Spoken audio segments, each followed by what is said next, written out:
Hello, my name is Kathleen Olson, and this is my informative speech for Speech 101. And here is my audience. Hello. Hello. As you can see, there are six. Pull it down. Pull it down. You can just see the fan. There we go. There we go. So there's six. Okay.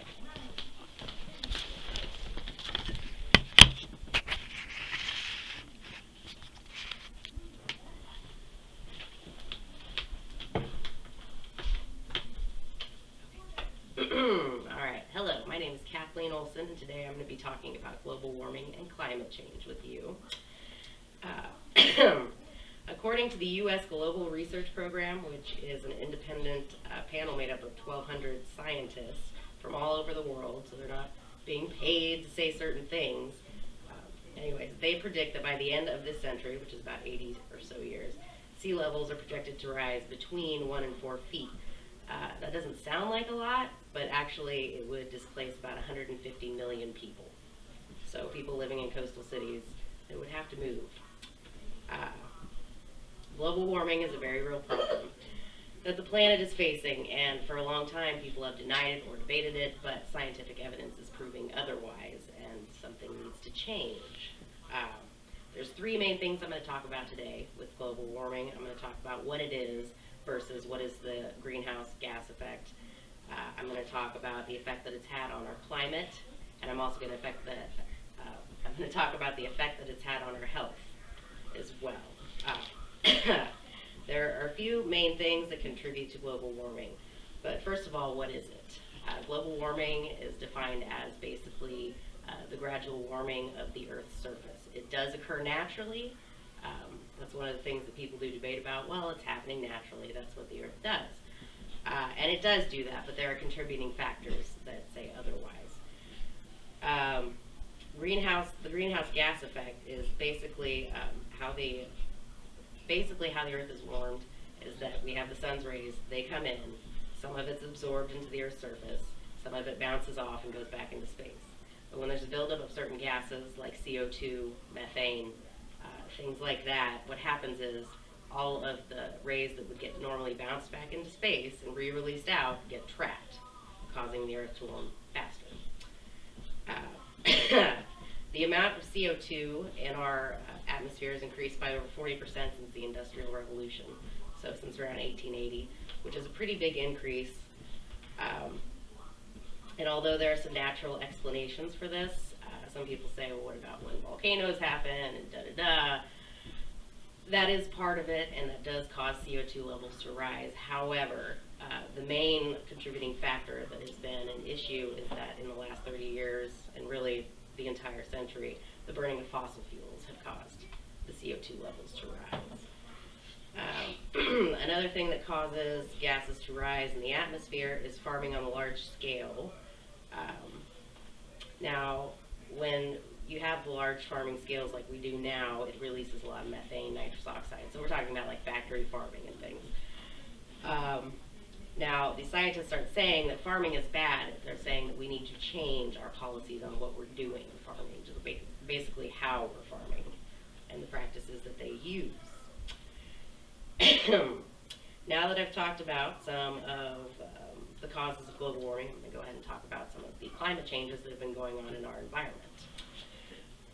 Global warming has influenced the climate and weather on Earth. There's no denying that. Overall, the temperature of the Earth has risen at a fairly rapid rate, causing ice from the polar regions, glaciers, and Arctic shelves to melt, which is what's causing the sea levels to rise quickly. Since about 1888, the temperature on Earth has increased overall, so the whole average, by about 1.5 degrees. Now, that doesn't sound like much. It sounds like a very small change. However, when you look at changes over the years, for instance, in our last ice age, the whole temperature of the Earth was only about 5 to 9 degrees cooled. So a very small amount of change overall causes big problems. National Geographic has stated that in the last century, sea levels have risen about 4 to 8 inches. Although sea level has risen about 4 to 8 inches. Although from about 1980 until now, the level that the sea has been rising has nearly doubled. So it's gone up a lot faster, a lot quicker. 2016 was the warmest year on record since record keeping has started. That was around 1880, but they have been able to go back and look at things like ice cores to see what the temperature has been overall. Anyways, but 2016 was the warmest year on record, and since the record keeping has gone on, all of the record-setting years have happened in the last 30 or so years. Most of them actually in the last like 10 years. It's been going up. We've had the warmest 3 years in the last 3 years, obviously. It's February and I'm wearing flip-flops. So, anyways, several scientific studies have also shown that global warming is going to most likely cause and contribute to stronger storms, droughts, and wildfires. We've kind of already seen this happen. We've had some super strong hurricanes that haven't been an issue until now. I mean, we've had strong hurricanes, but they seem to be getting worse, causing different things. Now, they're saying that it won't cause more hurricanes, but they're going to most likely keep being stronger. Also, a big problem with that is that droughts are starting to occur in more areas and on a more intense basis due to the prolonged days of heat that it's exposed to. And also because of these droughts and the dry conditions that are happening in areas where it normally wouldn't happen, there's a lot of wildfires. And the wildfires burn for longer, that causes more issues, more damage. Okay. And the effects of global warming have also caused different human health issues that didn't used to be quite as big of a problem. It's basically exacerbating some of these issues. Since the temperature is warmer and the amount of days where we're having non-freezing conditions, so basically what's happening is that our first day of 32-degree weather is getting later in the seasons, and then our last day of 32-degree weather is coming earlier. So we're getting a much shorter winter than what we're used to having. Now, what this causes a problem with is like mosquitoes and those kind of bugs that spread disease. Now, some of the diseases that we didn't used to have problems with in this country are now a major issue. I mean, for instance, you have the Zika virus, which is carried by mosquitoes. That was found in 1947.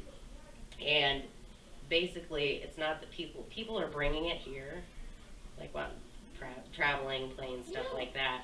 But what happens is, since the climate is warmer, the virus can survive. It normally wouldn't have survived in this kind of area, but now it does, and it's spreading faster.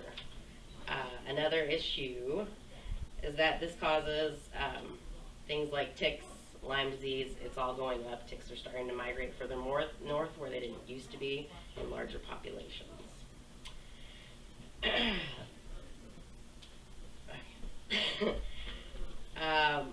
Another thing that contributes to it is the poor air quality and the issues that arise from that.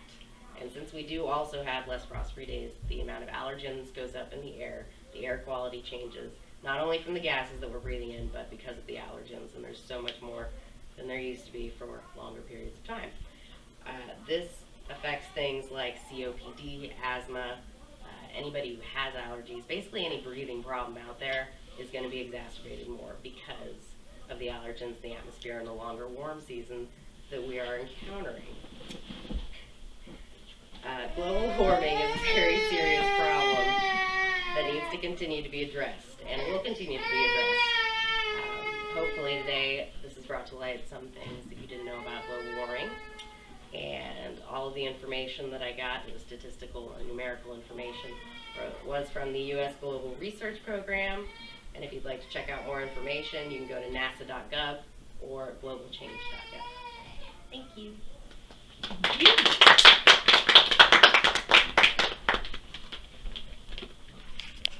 Kudos.